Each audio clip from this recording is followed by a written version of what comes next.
welcome to the Recovery Daily podcast. I'm your host, Rachel Miller.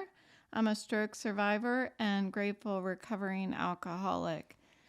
Today, I'm not quite sure what to name the episode because I've got a few things going on in my mind. One is that I had a really shitty day. Two is I feel like I need to make another change. And so that's kind of what the topic is. I was doing a lot of research today about the phases of change and the phases of recovery and layers of change and all of these things. And so one of the things that I ran across was talking about the layers of change. And it said the layers of change are either one, we want to change the outcome, which I think we've talked about changing the outcome and how that just leads me to the God box. And two, we need to change our habits. And there's lots of books out there about changing habits and how to do that. And the third way to change is to change who you are. And that's how they worded it. I think of it as changing your way of life. And this is something that I had to do when I made the decision that I wasn't going to drink anymore. I didn't realize when I made that decision that is what I was facing, was changing my way of life. But nonetheless, that is what I needed to do. And one thing that I heard today also was that most of our thoughts today are repeats of yesterday. And so you see, all of this is kind of pointing me in a certain direction. I'm thinking, I've done this before. I've changed my way of life. And the way I did that is I had to put recovery first, meaning nothing else could stand in the way. If I was sick, I still had to put my sobriety first. If I didn't feel good, I still had to go to a meeting. If I had some extra time, I needed to read literature about alcoholism and not watch Mean Girls for the 20th time. And making sure that I created a schedule that works for me in my life so that sobriety always came first.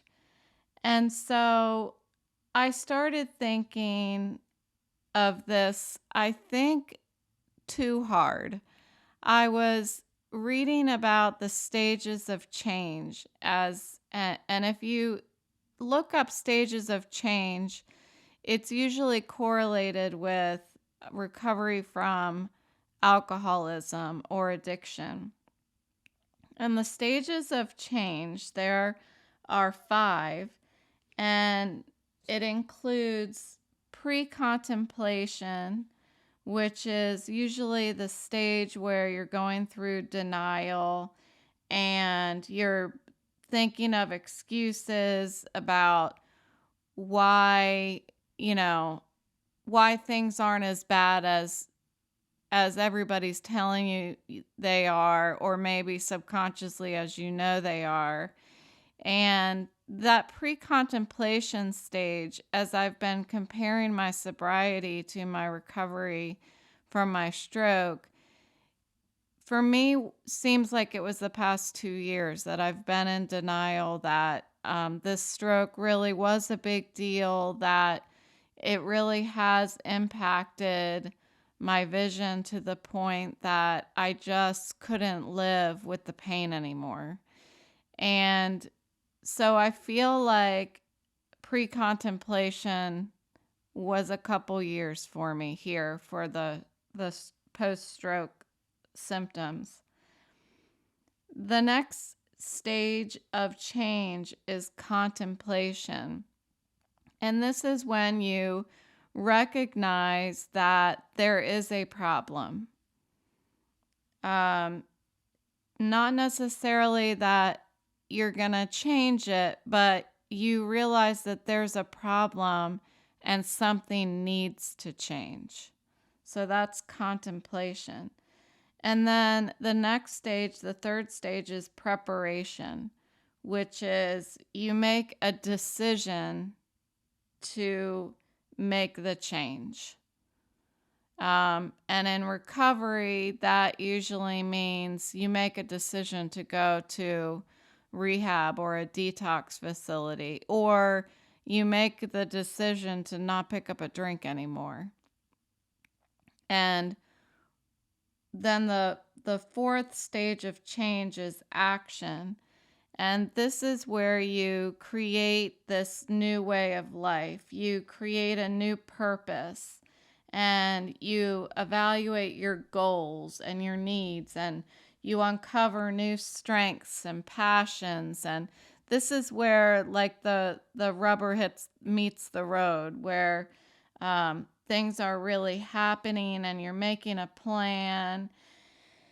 And then the last stage of change is maintenance. And this is starting to build a life around recovery. So the next question I was thinking to myself, I was in deep contemplation today. Oh, look, that's the second stage. I was thinking, is there a finish line for recovery? I know the answer I know the answer in sobriety. The answer is no, there's no finish line. This is a way of life and it will always be. I mentioned that yesterday that I'm an alcoholic. I'm always going to be an alcoholic. And I mentioned one of the things that I can't change from yesterday is that I had a stroke and I can't change that. And the effects of that stroke are that I just cannot use my eyes. And I know that I just keep repeating this, but I think it's important to anyone who is recovering from a stroke and listening to this, and that is that it's hard to accept this. It's just hard. And I had a really crappy day. And I started off today thinking it was going to be a good day. And I opened up my Mac and decided I was going to start learning voiceover on my Mac. Well, it was too soon to do something like that. And so I spent the whole day recovering from my head aches and everything from spending the morning on my computer. And that just sent me into this frustration and sadness. So I was contemplating what I was going to talk about today. And I have lots of different topics. And I was not sure that I wanted to talk about me having a bad day, but I think it's important that I do talk about that I had a bad day. And so I think some of my frustration is that I don't know how long it's going to take me to recover, if I'll recover, and how far will I recover if I do? Where will I end up? And what I understand is that my recovery depends on the location and the size of the part of my brain that has died, the cells that have died. And what I also know is that early on, after you have a stroke, between 3 to 6 months, this is when you're most likely to change faster, to recover faster in the first few months uh, to the 1 year mark. And what I have been learning, however, because I started thinking, well, I'm way past that. I'm at 2 years now, is that I'm not going to stop recovering as long as I commit to doing the work. And that means I have to add this as a new way of life, just like I added my sobriety to my new way of life. So, doing my rehabilitation activities repetitively, intensely, and being committed is the only hope I have to make any sort of improvement. And I've learned that there is no cap to recovery, that people with over 5 years past their stroke can still make improvements. And so this led me to learning a little bit about the phases of recovery. So there's 3 phases. There's acute, which is the first few weeks after you have the stroke. There's subacute, and this is where you're going to experience spontaneous recovery, or you're going to experience that neuroplasticity that I've talked about in previous episodes. And then the third phase of recovery is the chronic. And this is where, when I went to my neurologist and I told him that my head was hurting, he told me, let's wait until you hit the 1 year mark. And if your head still hurts, then we'll see what we can do about it.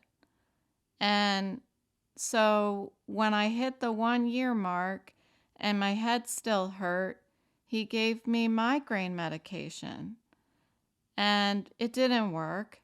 So I went back, I said, it's not doing anything. So he increased the dosage. Well, that didn't do anything either. And my answer to that was to stop going to that neurologist. But what I did not do is find a new neurologist. I decided, okay, well, I can just bear it. Like I've talked about earlier this week, is I've resigned myself to being in pain, being in this low level pain. Well, what I did not expect is that low level of pain was going to increase to an unmanageable level of pain. And so here I am, I'm at 2 years, and I've been at this for, let's see, it's been, I think, about 5 or 6 weeks, I'm guessing, that I've been taking time off work to recover. And it's like I can do nothing during the day. I can do nothing but listen to audiobooks and I feel okay. I still have, little issues with little issues. When I walk, I get dizzy from the earth moving in front of me. That's still happening. But for the most part, anything else, which is nothing else because I'm not doing anything, I feel okay. I don't have this pain um, lingering in my head if I don't use my eyes.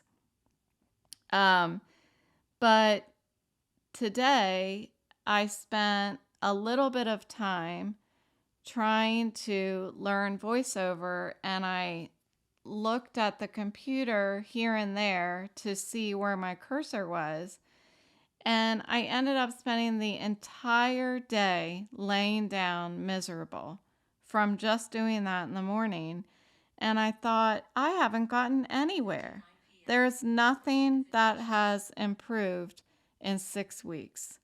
Nothing. I I mean that's how I'm feeling. That's why I'm feeling so frustrated. So I thought, well, what does Rachel do when she gets frustrated like this? When I feel like nothing's changing. Well, I'm really, really, I guess, bullheaded in a good way, where I'm like, I'm not gonna live like this. It's torture. It's freaking torture for me to just be sitting inside these four walls and doing nothing. And I can't, um, I, I can listen to books, but books gets pretty old after 6 weeks. So what I need to do is I need to make a big change. So just like I did 6 weeks ago, and I was sitting out on my front porch and I thought, and I got teary-eyed and I thought, I have got to change something immediately. Well, that's what's happening again. Something has to change because nothing's changing. So I did a little exercise for myself, and I'm going to talk through that. And if anybody else is going through something where you need to make a big change in your life, I recommend answering some of these questions, all of these questions. So here's the first question. What is the change I need to make, and what does it mean in my life? So my answer is I need to change my way of life. I need to put my stroke recovery first, like I do my sobriety. So the next question, what are the emotions I feel about this change? Well, I feel discouraged. I feel discouraged because I thought I already did this 6 weeks ago. I thought I was making that big change. And it seems that the big change I was making was I was standing down from work. That was my big change. Although I've been doing all of my homework and I've been doing the things that are required for brain health and my mental health and eating the right foods and everything, I don't, and feeling almost like, what more can I do? Well, there's always more I can do. So I've been feeling grouchy. I've been thinking, why me? Why when I had so much going on and I was doing so well at work and I was feeling so hopeful and I had a plan on how everything was going to go at work and everything in life, not just work and kayaking, and I was learning all these new things. And why me? Why is it all just taken away from me? And now I just have to learn how to see again, learn how to look at things again without a headache. I mean, I feel overwhelmed. because just by trying to look at the computer a few times this morning, um, and getting so much pain from that, I feel overwhelmed by the idea that it is going to take such incremental steps for so long to make a change that it's overwhelming to me to try to think about how long this is going to take. I feel tired because my brain is just nonstop. My brain is trying to resolve a problem that is unresolvable. I can't make it go away. Just like I can't make the fact that I'm an alcoholic go away. And that's what I want to do. I remember when that first year of sobriety, when I just wanted to go to happy hour like everybody else. I just wanted to go to a party like everybody else and drink like everybody else. I wanted my alcoholism to just go away. And I remember waking up in the morning and thinking that I was quote unquote normal, and then remembering, oh yeah, I'm an alcoholic. And to me that meant you're not normal anymore, Rachel. Well, I feel that way again. I wake up in the morning and I think, I'm gonna, and that's as much as that comes out before I remember, oh yeah, you can't see without pain like everybody else. You're not normal anymore. Um, and that makes me sad. So those are the emotions that I've been feeling. The next question, what worries me about the change? Well, I talked about it a little bit. The progress will be so slow that it's unnoticeable. I, I'm worried that I won't recover enough to work. I'm I'm worried that I won't learn voiceover well enough to work. It all goes back to work. I really, I mean, of course I depend on work. It's my livelihood. It's my money. It's how I survive. It's how I live. It's how I pay the bills.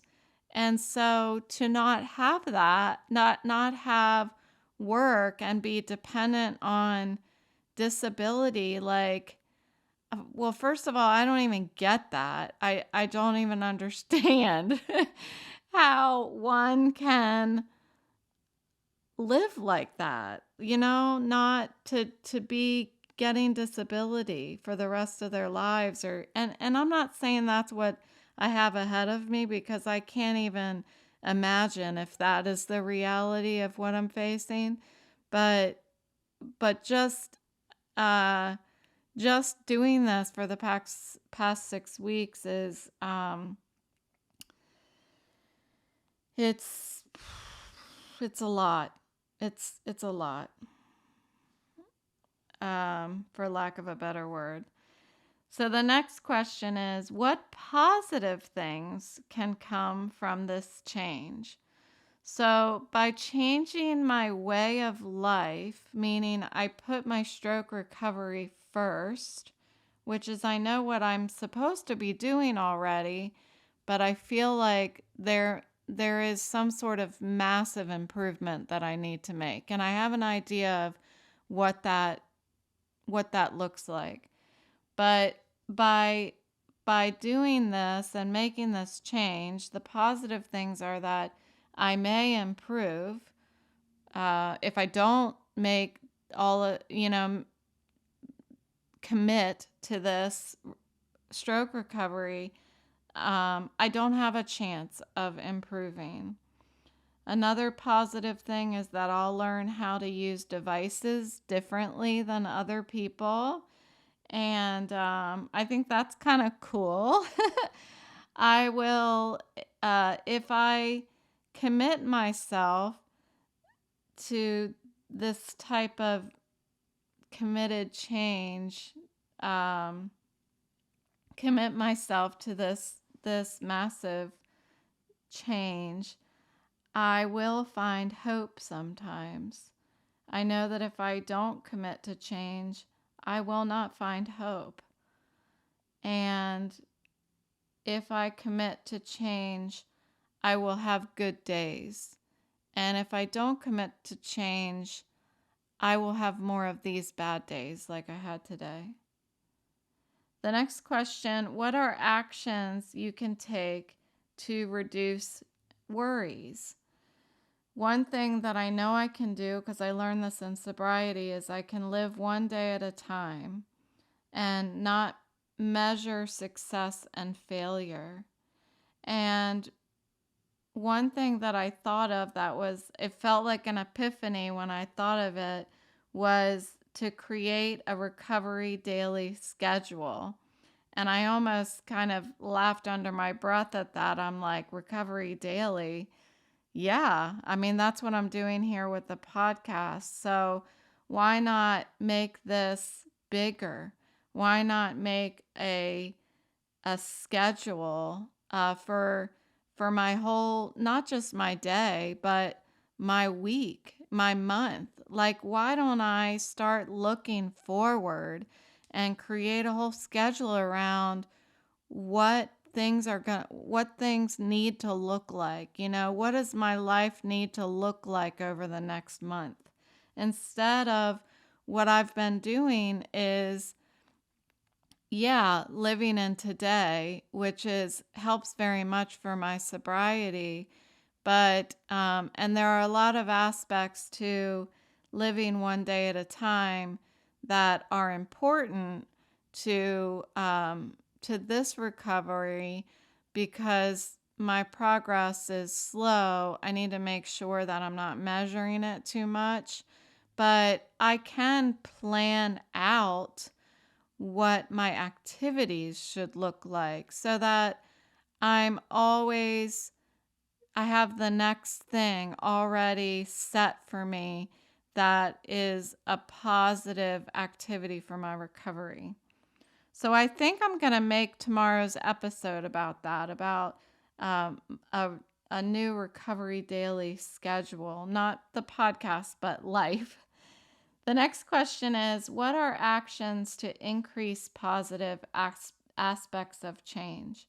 So I learned this when I did the episode about the happy chemicals. So I know that I need to reward myself for progress. I need to acknowledge when I have hope. I need to celebrate good days. And I think the reward of learning voiceover will just be being able to use digital devices. That's a reward in itself, isn't it? The next question is, what skills, activities, and strengths have helped me cope with change in the past? Well, for this question, I thought about my sobriety and what skills did I develop um, throughout the past 7 years of my recovery that helped me change my way of life. And I've talked about those in my episodes. So, doing the next right thing, turning off my wanter, educating myself. One thing that I did in early sobriety was, in addition to going through my fellowship and getting support from a therapist, I also increased my library of educational material on alcoholism. And one of the books that I talked about that I'm really a huge fan of is I can't remember the name of it. Oh, Under the Influence. You would think I wouldn't forget that after I repeated it like 4 times in a previous episode. So, educate myself. I think I'd like to continue to listen and listen. I was going to say read, listen to as much educational material as possible to learn about stroke recovery and vision therapy. And another skill and strength I have is that I like to be active. I'm not a lazy person. So I can be lazy when I'm frustrated and discouraged and all the things that I felt today. But it's natural for me to be very active, and I'm usually very positive, and I think I'm pretty good at committing myself to things. So these are positive strengths that I have that will help me cope with this change that I'm making. And another thing that I was thinking about when I was writing down what skills, activities, and strengths I have is that I hadn't considered one of the things I've mentioned before I go to bed at night is that I get down on my knees, and that is something that I learned early in sobriety to maybe I don't know who I'm praying to, but I can act as if. And so I started doing that. And I would always be grateful for my sobriety. And then over time, I added to it that I was grateful for quitting smoking. Like I added that to my program, and it worked, and I haven't smoked since then. I was vaping. So I had smoked, and then I quit that, and I vaped, and then I quit that, and I did that all through my same program. I applied the same principles of my sobriety program to quitting smoking, and I haven't smoked since. So why don't I apply that same sort of higher power, higher power concept to my stroke recovery too? So I'm going to add that to my evening prayer. So we'll see. I think it seems really helpful for me to end the day being grateful that I have the willingness to make this sort of life commitment to recovery, all my recoveries. And then finally, the last question here is what resources, strengths, and situations help you know you're going to be okay? And I think that was an excellent way for me to round out this list of questions. And my answer to that is that my boyfriend, my kids, my parents, my brother and my sister, my boss and my company, my health insurance, my bravery, and my initiative to be an overachiever. That's how I know I'm going to be okay, because I've got all of the resources that I need and the support that I need around me. So I know I'm going to be okay. So thanks for listening to this episode. I hope it wasn't too much of a downer, but it's stuff that needs to come out, and that's the whole purpose of this podcast. So if anybody out there is in need of support and would like to join my journey in recovery, just click follow, and you can also send me an email if you're interested in chatting to Rachel@recoverydailypodcast.com. Thanks for listening, and I'll talk to you tomorrow.